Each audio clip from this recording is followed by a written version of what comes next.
दोस्तों नमस्कार, मैं अंशी आनंद आपका स्वागत करती हूँ मेरे यूट्यूब चैनल केमिस्ट्री प्रोडक्ट्स पे। और आज हम पढ़ेंगे केमिकल प्रॉपर्टीज ऑफ मेटल का एक अगला पॉइंट। और तीसरी पॉइंट हमने बहुत सारे पॉइंट्स डिस्कस कर चुकी हैं पहले ही, तो अगर आपने वो वीडियो नहीं देखा है तो आप उसे ज़रूर देखें। इससे आपके केमिकल प्रॉपर्टीज ऑफ मेटल के सारे पॉइंट्स क्लियर हो जाएंगे। और आज हम बढ़ते हैं अगले नेक्स्ट पॉइंट की ओर। तो आज का नेक्स्ट पॉइंट हमारा क्या है देखिए। आज का नेक्स्ट पॉइंट है हमारा reaction of metals with salt solution. ठीक है, वैसे बहुत सारी इंटरेस्टिंग पॉइंट रह चुकी हैं पहले ही, और ये हमारा इंटरेस्टिंग पॉइंट अगला है जो कि हम क्या पढ़ेंगे, रिएक्शन मेटल का रिएक्शन किसके साथ, सॉल्ट सॉल्यूशन के साथ मेटल कैसे रिएक्ट करता है। तो पहले एक देख लेते हैं। ये याद रखिएगा कि सॉल्ट सॉल्यूशन ऑफ, इसे आप जरूर नोट करें, salt solution of metal B. कोई बी मेटल है, ऐसा नहीं है कि नाम मैं नहीं दे रही यहाँ पर, कोई बी मेटल ले लेते हैं। वो जिंक भी हो सकता है, मैग्नीशियम हो सकता है, सोडियम हो सकता है। ठीक है, तो उतना नहीं लिखने की जगह मैं मेटल बी यूज कर रही हूँ। और यहाँ पे अब होगा मेटल ए। ठीक है, और फॉर्म करेगा क्या, salt solution of metal A, salt solution of metal A plus metal B. अब देखो यहाँ पे क्या है कि कोई सॉल्ट सॉल्यूशन है, मेटल बी है। ठीक है, और वो मेटल ए से रिएक्ट कर रहा है, बिकॉज हमें मेटल से रिएक्ट करना है सॉल्ट सॉल्यूशन को। और वो क्या फॉर्म कर रहा है, salt solution of metal A and metal B को रिड्यूस कर रहा है, निकाल रहा है। तो यहाँ पर मेटल ए कैसे आ गया। ठीक है, तो उसके लिए मैंने आपको रिएक्टिविटी सीरीज बताई है। ठीक है, अगर आपने उसका वीडियो नहीं देखा तो फट से जल्दी से जाकर आप उसका वीडियो देखो। रिएक्टिविटी सीरीज बहुत इंपॉर्टेंट है, अगर वो आप नहीं करते हो तो आपको मतलब समझने में तो बहुत थोड़ा तो दिक्कत आएगी। ठीक है, अब यहाँ पे अगर मैं बताती हूँ कि मेटल ए जो रहेगा, ठीक है, मेटल ए है यहाँ पे, ठीक है, मोर रिएक्टिव है, मोर रिएक्टिव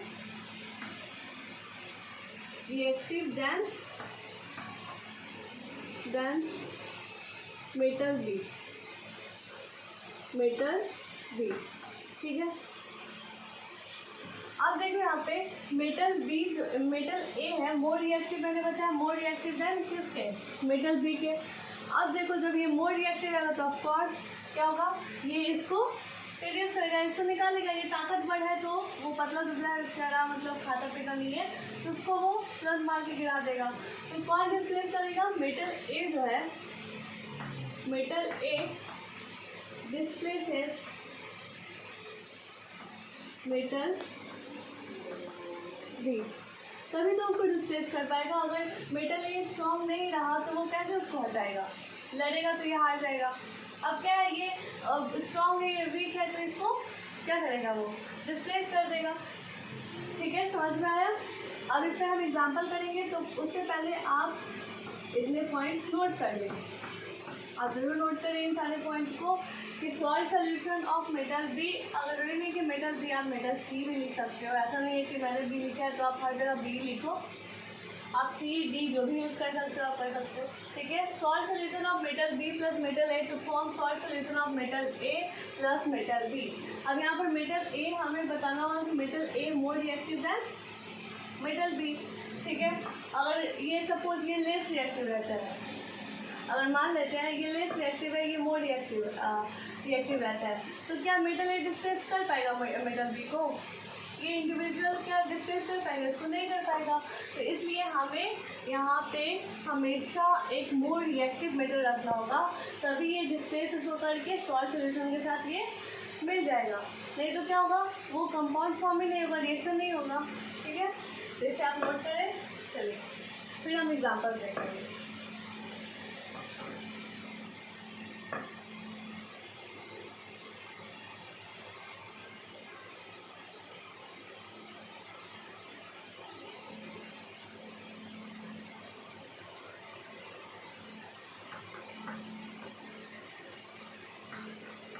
एग्जाम्पल्स लेते हैं, आपकी बुक में जो कुछ एग्जाम्पल्स हैं, ठीक है, उन्हें हम अच्छे से डिस्कस करते हैं और समझते हैं। तो पहला एग्जाम्पल हम लेते हैं CuSO4, ठीक है, इसे आप सब पहचानते हो, कॉपर सल्फेट है ये, प्लस Zn, इसे भी आप सब पहचानते हो, ये नोन तो है ही सब, जिंक, ठीक है, फॉर्म ZnSO4, ZnSO4 प्लस क्या होगा हमारा Cu निकलेगा। अब यहाँ देखो इसका कलर कैसा होता है, ये कैसा कलर का होता है, ब्लू सोल्यूशन, ठीक है, ब्लू सोल्यूशन। और ये जो फॉर्म होगा Cu जो निकलेगा ये कैसा होगा, रेड ब्राउन, ठीक है, और ये होगा हमारा कलरलेस, ये सोल्यूशन कलरलेस होगा, ठीक है। ये हमारा एग्जांपल था। अब देखो यहाँ पे अगर ये क्या है, Zn जो है, Zn क्या है, मोर रिएक्टिव देन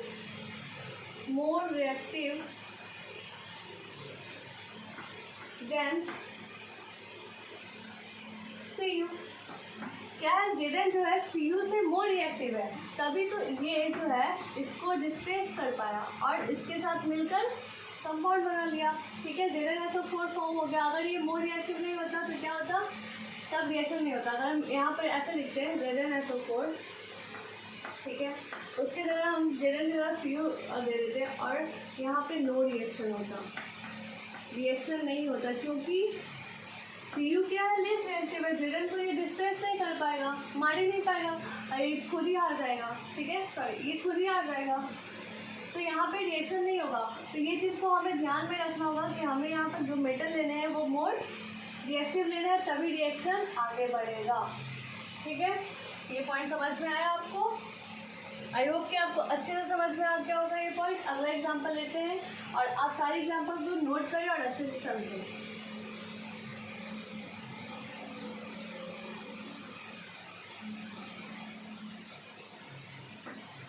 ठीक है, फिर हम लेते हैं CuSO4 plus Fe, form FeSO4 plus Cu। आप यहाँ पे मैंने लिख दिया, सिमिलरली ब्लू सोल्यूशन है, ये जो क्या बोलते हैं, आयरन जो होता है हमारा ग्रे कलर का होता है, यहाँ FeSO4 जो होगा ग्रीनिश होगा, ग्रीनिश सोल्यूशन होगा ये, ठीक है, और Cu रेड होता है। अब देखो यहाँ पे Fe जो है जिसको भी स्पेस किया, हम देख रहे हैं कि वो Cu को हटाकर क्या फॉर्म कर दिया, इसके साथ इसने बॉन्ड बना लिया, ठीक है, इसके साथ इसने बॉन्ड बनाकर FeSO4 दिया। तो मतलब कि Fe जो है इससे हमें क्या पता चल रहा है, Fe जो है मोर रिएक्टिव है, मोर रिएक्टिव देन किससे मोर रिएक्टिव है, किसको डिस्प्लेस किया इसने किया हमें देन Cu को इसने डिस्प्लेस किया, मतलब कि Cu से ये क्या है, मोर रिएक्टिव है, तभी तो इसको ये हटाकर इसके साथ जुड़ गया। नहीं तो पता चला दो फैट मारा होगा तो अगर ये कमजोर होता तो ये नहीं हटता यहाँ से, सॉरी ये मजबूत होता तो नहीं हटता यहाँ से, ठीक है। तो ये फर्स्ट एग्जांपल हमारा हो गया और ये हमारा सेकंड एग्जांपल हो गया। आई होप कि आपको अच्छे से समझ में आ रहा होगा एग्जांपल, ठीक है। CuSO4 plus ZnSO4 plus Cu, और ऐसे याद हो गया CuSO4 plus FeSO4 plus Cu, ठीक है, क्लियर। अब चलते हैं थर्ड पॉइंट की ओर, थर्ड एग्जाम्पल लेते हैं हम, इसे मैं रेज कर देती हूँ, आप नोट कर ले पहले।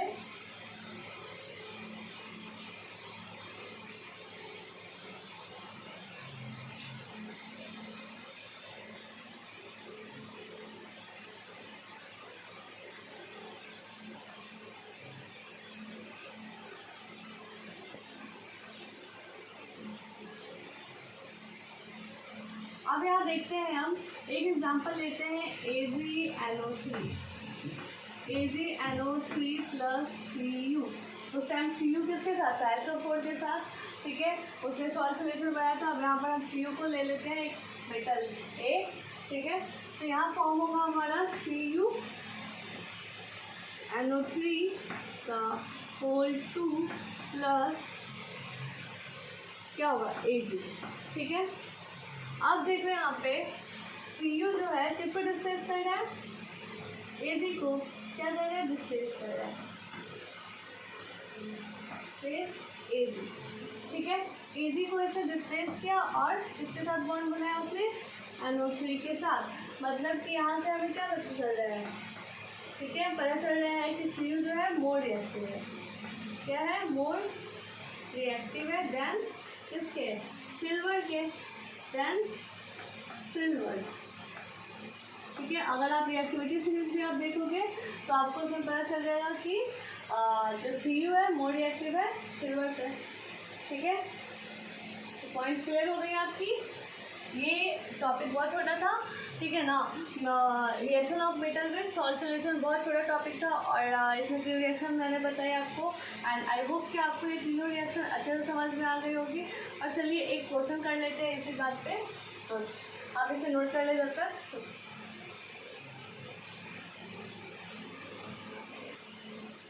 ठीक है, तो हमारा ये क्वेश्चन था, आपके एनसीईआरटी बुक का ही है। What would you observe when zinc is added to a solution of iron sulphate? Write the chemical reaction that take place, ठीक है। तो क्या हुआ कि जिंक को, ठीक है, यहाँ पर मैं सोल्यूशन लिखती हूँ, आप पहले एक बार वीडियो पॉज करके खुद से ट्राई करें, ठीक है, और उसके बाद आप देखें इसका सोल्यूशन मैं बता रही हूँ आपको। जिंक को आयरन सल्फेट में डिप किया गया, मतलब डुबाया गया, ठीक है। तो क्या होता है, हमसे पूछ रहा है कि आगे क्या फॉर्म होगा, क्या केमिकल रिएक्शन होगा, ठीक है, और आप इस रिएक्शन से क्या ऑब्जर्व करोगे।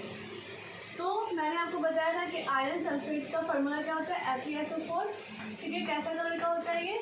ग्रीन कलर का, ठीक है, ग्रीनिश या ग्रीन आप लिख सकते हो, ग्रीन कलर का, ठीक है।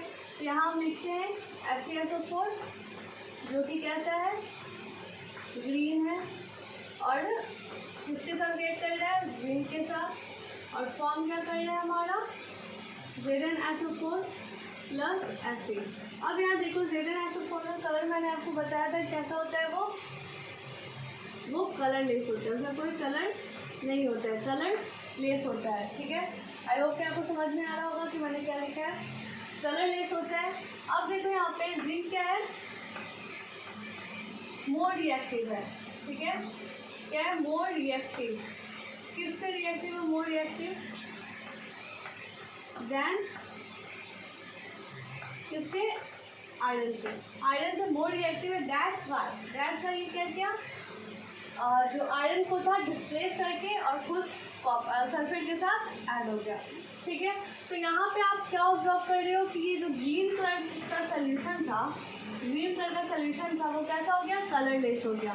तो आप इस चीज़ से क्या ऑब्जर्व करोगे कि जो सोल्यूशन था वो उसका जो ग्रीन कलर था, ठीक है, वो फेड हो गया, फेडेड अवे, ठीक है, और वो कैसा हो गया, कलरलेस हो गया। ये ऑब्जर्व हमने किया और हमने आपको केमिकल रिएक्शन भी लिखकर दिखाया, ठीक है, केमिकल रिएक्शन भी लिख कर दिखाया। और ये इसके लिए आपको पता होना चाहिए कि जिंक मोर रिएक्टिव है, ठीक है। इससे हमें ये भी कंसेप्ट मिल रहा है कि जिंक हमारा मोर रिएक्टिव है देन Fe, ठीक है। तो ये हमारा क्वेश्चन था और इसके साथ हमने एक पॉइंट और केमिकल प्रॉपर्टीज ऑफ मेटल के कंप्लीट कर लिए। और इससे पहले हमने वाटर का किया, ऑक्सीजन का किया, वो सारी वीडियोस मैं अपलोड कर चुकी हूँ, आप जाकर ज़रूर देखें उसे। फिर इस वीडियो पे आएँ और रिएक्टिविटी सीरीज़ की वीडियोस आप ज़रूर देखें, वो बहुत इंपॉर्टेंट है। आपको पता होना चाहिए कि कौन मेटल सबसे ज़्यादा रिएक्टिव है। तो अगर आपको ये पता होगा तो आप रिएक्शन आपके लिए और ईजी हो जाएगा। और उसके बाद ये वीडियो को अच्छे से देखें, समझें। आई होप कि आपको एक अच्छे से समझ में आ गई होगी। ज़्यादा कुछ था भी नहीं इस वीडियो में, लेंदी भी नहीं था, ईजीएस्ट था, ठीक है। तो मिलेंगे अब नेक्स्ट वीडियो में, तब तक के लिए good night and best of luck.